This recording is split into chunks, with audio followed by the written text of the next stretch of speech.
I started Facebook, I run it, and I'm responsible for what happens here. It will take some time to work through all the changes we need to make across the company. We didn't take a broad enough view of our responsibility, and that was a big mistake. And it was my mistake.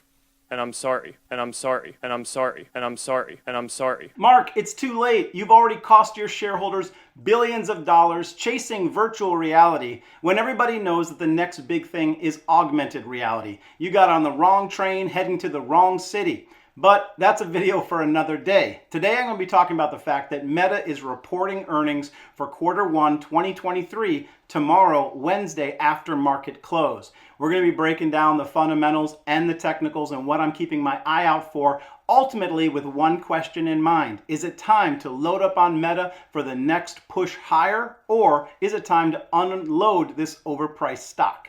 On an interesting or even a bullish note for Meta, these guys this last week actually surpassed Tesla in market cap.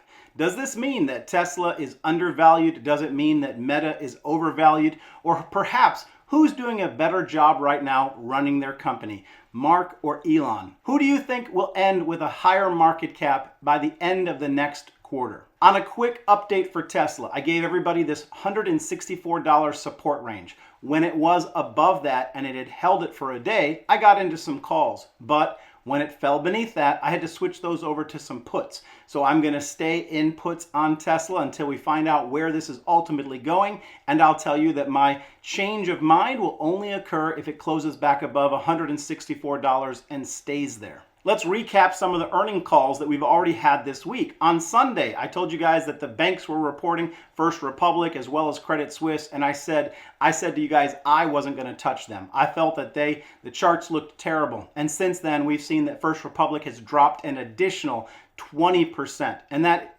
guys, is not the floor yet. And Credit Suisse hasn't done much better, so I'm still hands off on the banks.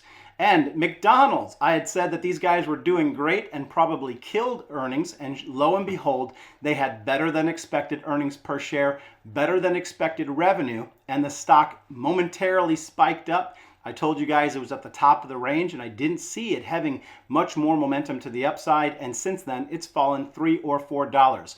This sends a very important message to us that stocks right now may be overvalued. 60% of all of the S&P 500 companies are reporting this week and next week. And so far, the theme has been, whether they do well or bad, it seems as if they're pulling back. Stocks right now may just be too expensive. But I do have one surefire, guaranteed way for you to potentially make money on Facebook. And that is not buying the stock, but joining the class action lawsuit. Yes, these guys had to settle a $725 million case against them. They're having to pay up because they were selling all of our data. If you had a Facebook account between 2007 and 2022, these guys have taken your data and they've sold it for a profit, and they didn't share any with you. And so now they've been penalized, and they're going to have to share amongst 250 million US users.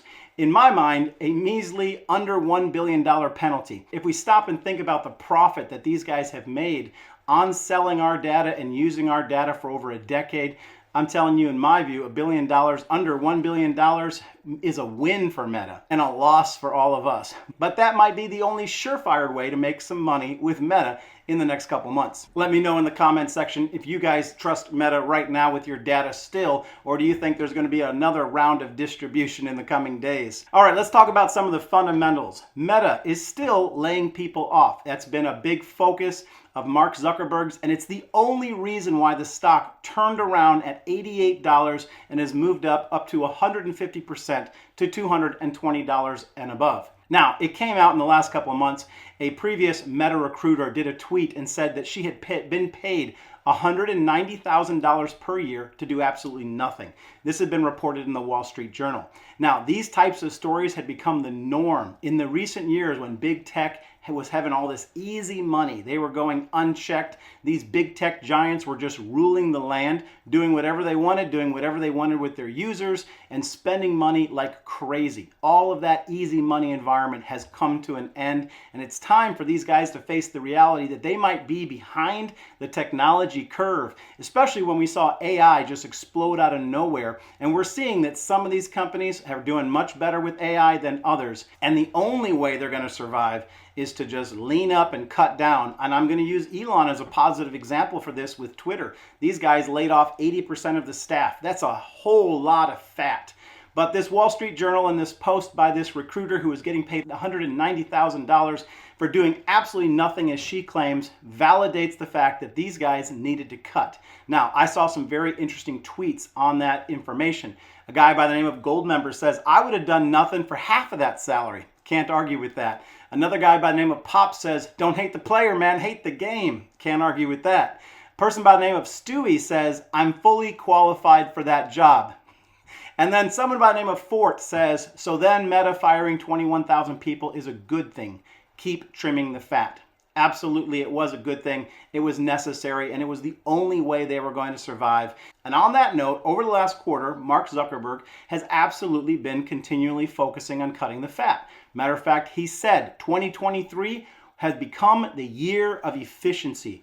He's proceeded with his plan. He cut an additional 10,000 jobs in March. And in April, he went heavily after the development team. Now, those are the engineers. It's believed that all of these cuts may have helped the company recoup an additional $3 to $5 billion in operating costs. And he went on to say that they were going to make cuts to their business team in the month of May. Now, personally, I would have made cuts to the business team before making cuts to the technical team. I really don't think these guys are properly understanding what a shift in technology is going to be occurring over the next couple of years. They need all the talented technical people they could possibly find to get ahead of the curve, to get ahead and to catch that AI wave that's pushing these companies. It's absolutely going to transform the landscape of big tech in the next decade. All right, let's touch on some of the technicals. Interestingly, people are going into this earnings believing that there's going to be a little bit of a pop, and I think that's actually quite possible. There was an imbalance of an option volume delta favoring the upside. But what I want to warn you guys is that even though the market is believing that there's going to be a pop, because these guys probably killed it with cutting costs, and that's what they think could cause the stock to have an initial pop. But I'm going to tell you that I think it's going to be short-lived. Even when people are killing it, these stocks are just popping up momentarily. All of this overbalanced options to the bull side, people will lock in profit, and then from there, it may continue to fall. I'm going to get into the charts in just a minute, but if you need better trade tools, check out the offer from the moomoo investment app. These guys are giving away up to 15 free stock, as well as an opportunity for a $1,500 cash coupon and a 1-month subscription to Benzinga Pro.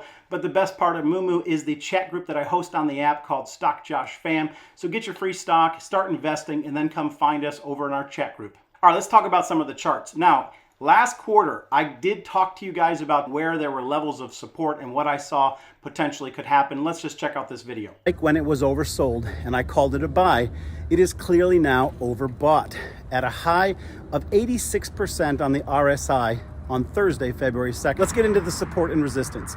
It's sitting on support at $176. Then support below is $165 and then $145. At the time, I said it was way overbought. And since then, it pulled back to $167. And then after that, it found support and it's been moving up. It then came and it back tested the other level of support I gave at 176.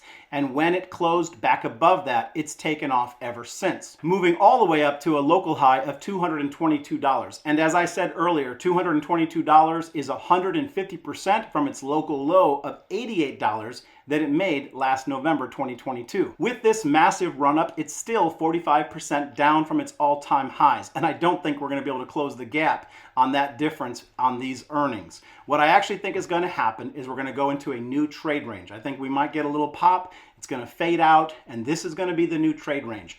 Not immediately, not a super quick drop, but we're going to begin to move our way down to a true level of support around 150 bucks. And then if Meta continues to do well throughout the rest of the year, I think we could move eventually back up to $190. So that's what I'm saying. The trade range is going to be moving forward down eventually to 150 and then back up to 190 before the end of the year. That's what I see at the moment, but I'll cover it again when we get to the next earnings. Guys, that's it. Again, thank you for hitting the like. If you enjoyed this overview, then hit the subscribe and the YouTube all notification bell. We've got a lot of other earnings coming up this week, and I want to get a crypto video in because I want you guys to know exactly where I'm going to be re-entering some of my biggest positions in crypto. Peace and blessings. I wish you all great success in your trading. We'll see you in the chat.